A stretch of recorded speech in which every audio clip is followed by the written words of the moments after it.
L'interprétation du Coran Istarani est la clé pour comprendre la parole d'Allah. Elle explique les significations des versets et éclaircit les desseins divins d'une manière qui aide le cœur et l'esprit à méditer et à agir.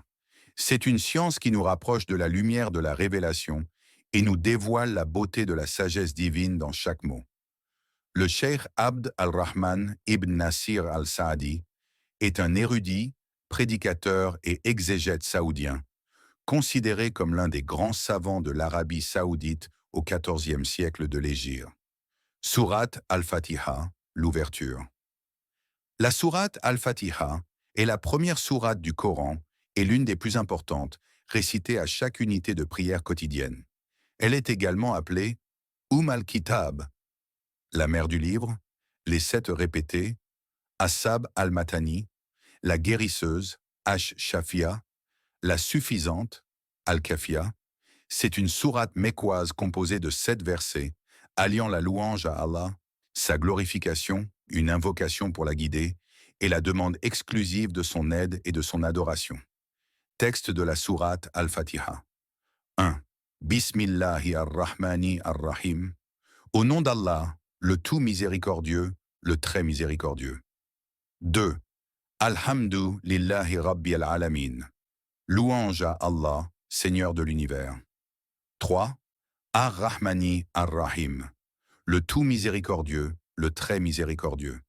4. Maliki Yaumi ad-Din. Maître du jour de la rétribution. 5.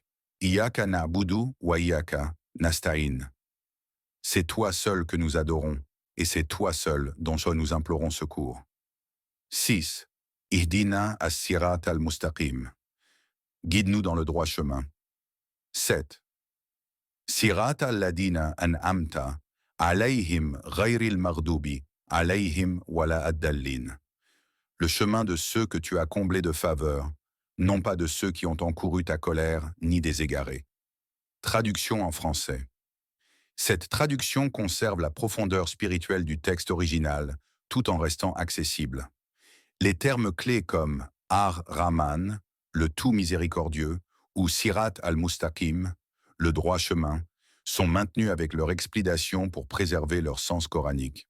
La structure suit le rythme solennel de la sourate, reflétant à la fois sa dimension de louange et de supplication. Note.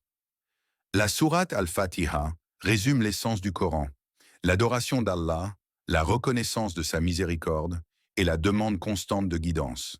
Sa répétition dans chaque prière rappelle aux croyants sa dépendance envers son Créateur.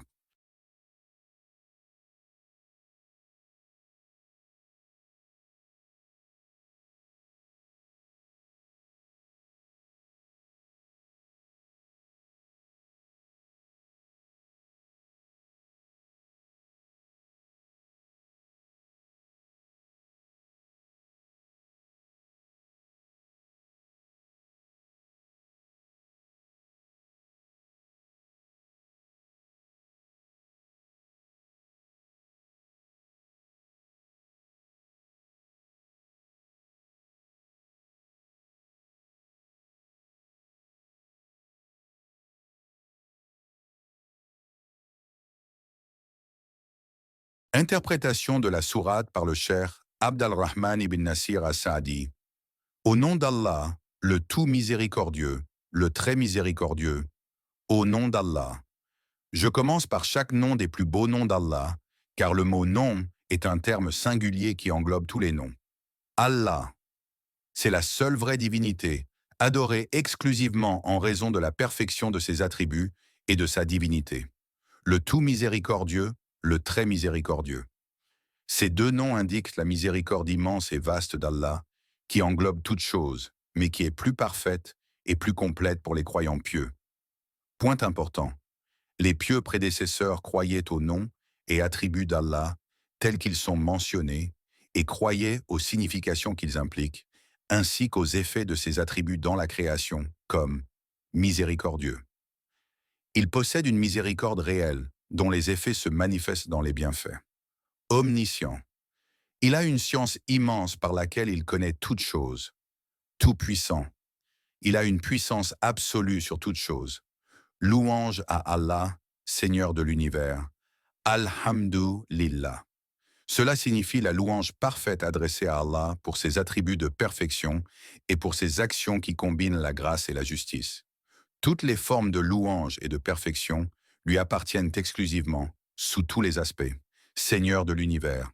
Le Seigneur est celui qui a créé toutes les créatures, les pourvoit et leur facilite ce dont elles ont besoin pour subsister. Il n'y a aucun bienfait chez les créatures qui ne proviennent d'Allah.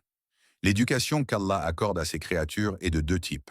Générale, elle englobe toute la création, en leur accordant leur subsistance et en les guidant vers ce qui est bénéfique dans leur vie. Spéciale, pour ses alliés, Aliyah, qui l'éduquent par la foi, les affermit sur celle-ci et les protège des obstacles qui les éloigneraient d'elle. C'est peut-être pour cette raison que la plupart des invocations des prophètes mentionnent le terme Seigneur, Rab. En résumé, ce verset montre qu'Allah est le seul à détenir la création, la gestion et le don, et que toutes les créatures sont dans un besoin permanent envers lui, alors qu'il se passe parfaitement d'elles. Maître du jour de la rétribution. Le maître, celui qui possède l'attribut de la royauté, dont les effets incluent le commandement, l'interdiction, la récompense, le châtiment et la gestion totale de ses sujets. Du jour de la rétribution. C'est le jour du jugement, où les gens seront jugés pour leurs actions, bonnes ou mauvaises.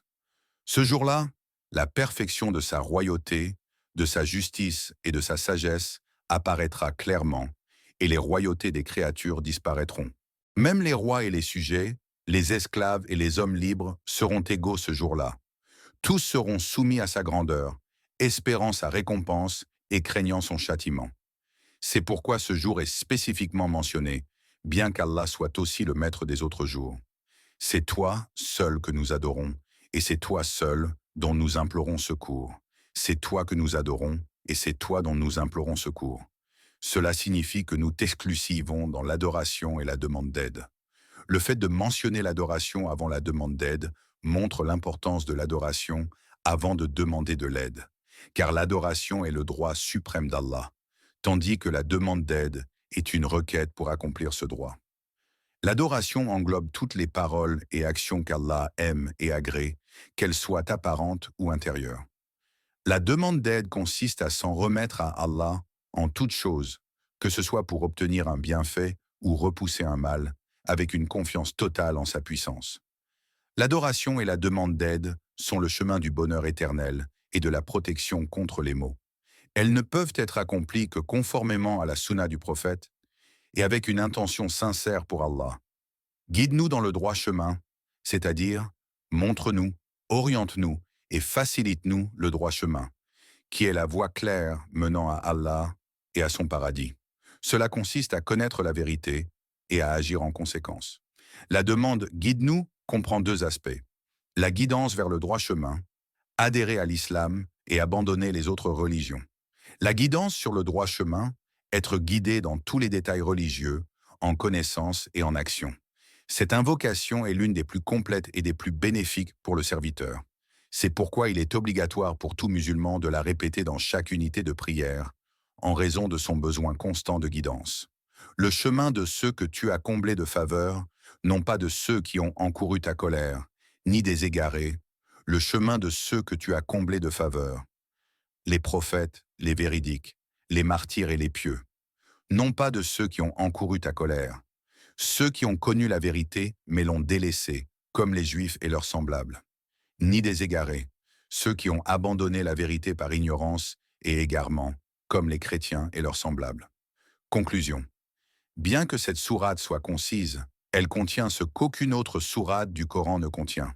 Elle englobe les trois types de Tawhid, unicité divine. Tawhid al-Rububiyya, unicité de la Seigneurie, tiré de Seigneur de l'univers. Tawhid al-Uluhiyya, unicité de l'adoration, tiré du nom Allah et de c'est toi que nous adorons. Tawhid al-Asma wa as-Sifat, unicité des noms et attributs, affirmation des attributs de perfection, sans négation ni comparaison. La confirmation de la prophétie dans « Guide-nous », car cela est impossible sans la révélation. La confirmation de la rétribution des actions dans « Maître du jour de la rétribution », qui implique une justice absolue. La confirmation du destin, Qadar, et du libre arbitre, réfutant les thèses des Qadarites, niant le destin, et des Jabrites, niant le libre arbitre. La réfutation de toutes les sectes égarées dans Guide-nous vers le droit chemin, car la vérité et son application s'opposent à toutes les innovations. La purification de l'adoration et de la demande d'aide pour Allah seul dans C'est toi que nous adorons et c'est toi dont nous implorons secours. Louange à Allah, Seigneur de l'univers. Traduction en français. Cette traduction reprend l'interprétation profonde du Cheikh al-Saadi en conservant les nuances théologiques et spirituelles. Les termes clés comme Tawhid, Rububiyya ou Qadar sont maintenus en arabe translittéré pour préserver leur sens technique, accompagnés d'explications. La structure suit le texte original tout en adaptant le style au français naturel.